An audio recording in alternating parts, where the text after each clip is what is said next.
really proud of these girls and look forward to helping them with their business, and really excited about this for them and about them learning business and entrepreneurship.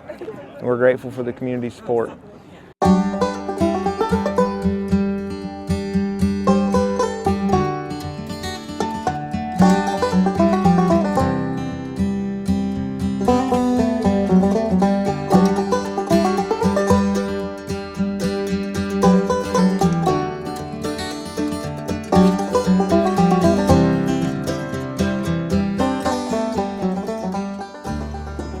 Opening Appalachian Foothills Farm Store. It's been a labor of love for the whole family. We're excited about it. It's here. Today's a big day, so excited for my whole family. Mainly for my girls. This is a really cool opportunity for them.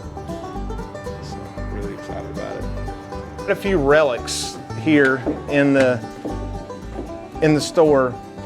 This one here is, we don't know exactly how old it is, but it's a cash register from the Gurley family store over in Rockmart. J.O. Gurley Fancy Groceries and Western Meats, and it opened in the late 1800s, but this was a cash register from probably the 1920s, 1930s, and it still kind of works. We put money in it. We're just using it as a cash drawer. But yeah, we just wanted to incorporate some of the family relics into the store. This, you know, I think it was the first grocery store in Rockmart, correct? It was in the Goodyear Village, Yep. and it was my granddaddy's, and I'm Christy's mother, and Zach's mother-in-law. Yeah. So that's one of the things. And then if you look at the outside, the lights, and then of course in the bathroom, we got the chicken feeder lights. Those were from our chicken houses here on the farm, and we started making those light fixtures. Those will be for sale by order. I'll make a couple of them to have them on hand, but for the most part, right now they're just by order if you're interested in a light fixture that we make from the chicken feeders. And then there's a couple other things around here. I think Perry gave me those jars. Didn't you give me those jars? I did. Yep, Perry gave me those jars.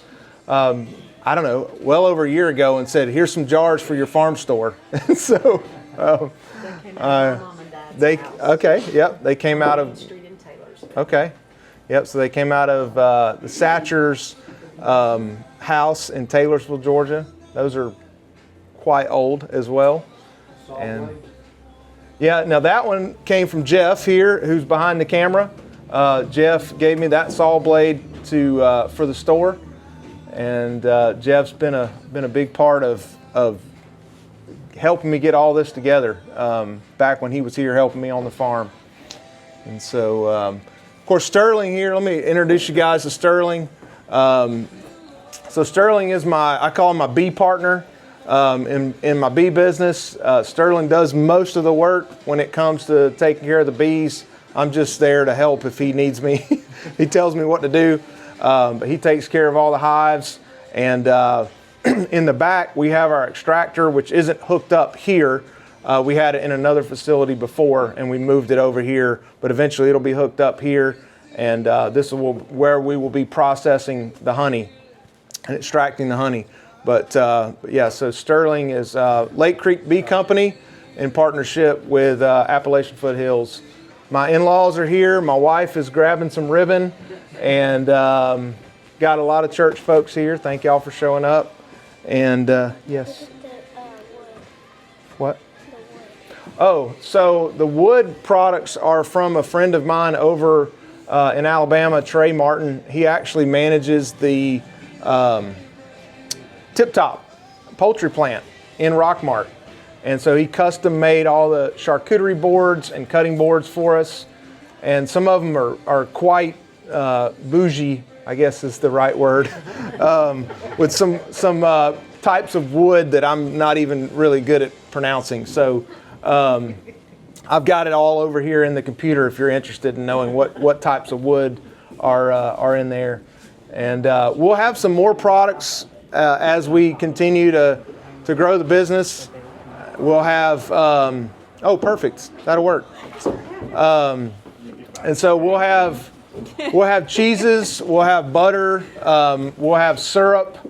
We've got a co-op that we order grain and that sort of thing from. So yeah, we'll have quite a few more products. We'll continue to add fresh baked goods. And let's see, what else? Yeah, Christy, you're on the floor to talk about the pound cake, Miss Evelyn's pound cake, famous family recipe. So yes, Evelyn's pound cake has been in the family for how long? Probably 100 years. No kidding, probably. Anyway, but it's a special recipe that we make, and I can make it dairy free. I don't prefer to do it that way, but I can. Everybody seems to like it. They say it's like no other. So. It's definitely different. It's really good. So I encourage you to try it. Yep. All the wax products are made. Yeah. All the wax products are made from the beeswax that we get from our beehives here on the farm and throughout Polk County. And Sterling, I know you. Would you mind talking about the honey a little bit?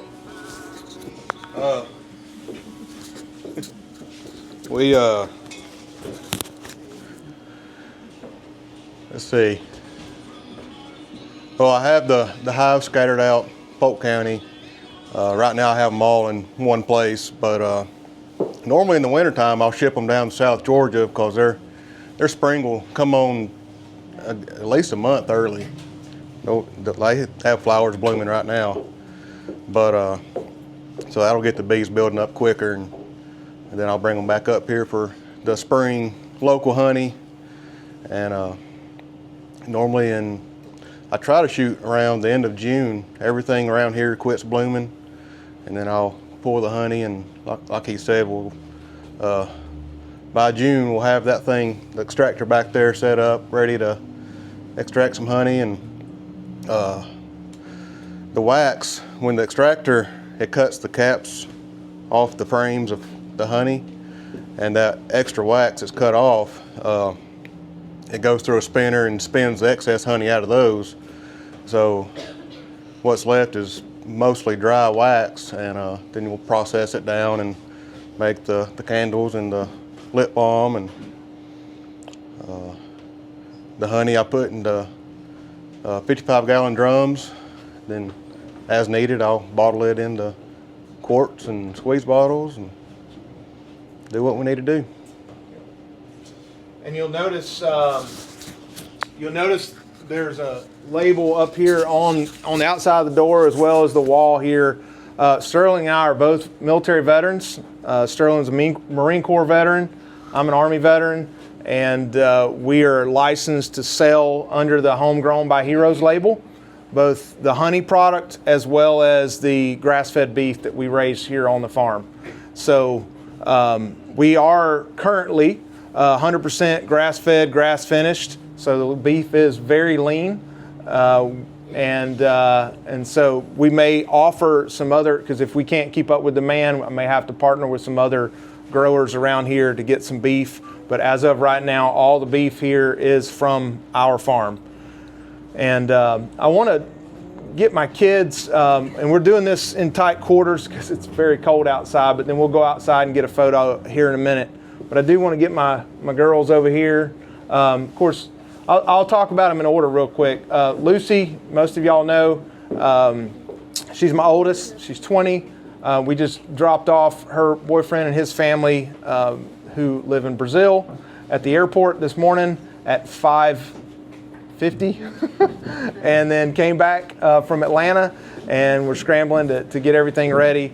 And Lucy's leaving this afternoon to go back to down to Pine Mountain, where she's enrolled in Impact 360 down there, and is leaving for South Africa in 3 days? 4 days. And she'll be in South Africa for a month on a mission trip. And then next, we have Annabelle. Annabelle is not shy, as you can tell.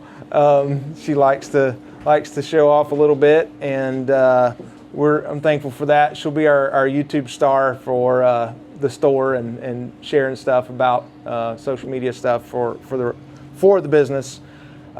This really is their business. This is Elsie and Annabelle's business. I'm just in the background, in the behind the scenes, teaching them business, entrepreneurship, helping them figure things out as we go. But this is really their business, and so it's an entrepreneurial venture. We're figuring it out as we go. I helped Lucy start a business before she went off to Brazil, and this is an opportunity for them to learn some business as well. And so, talking about Annabelle, 17, will be 18 in February, and beautiful dancer, and enjoys singing and amongst other things. And then, just really going to be great at hopefully bringing some products into the store. And then Elsie, she is our artist. She's 15. She'll be 16 in March, and you'll see some things that Elsie's going to start bringing in, some paintings and pottery and things like that. This will be an outlet for her to express her artist talent and be able to sell some of those things here. Of course, one of those artistic things is she's a really, really good cook, and so she's able to come up with some really good recipes. Oh yeah, and she makes jewelry. There's some jewelry and some bracelets and things up here, so thank you for that.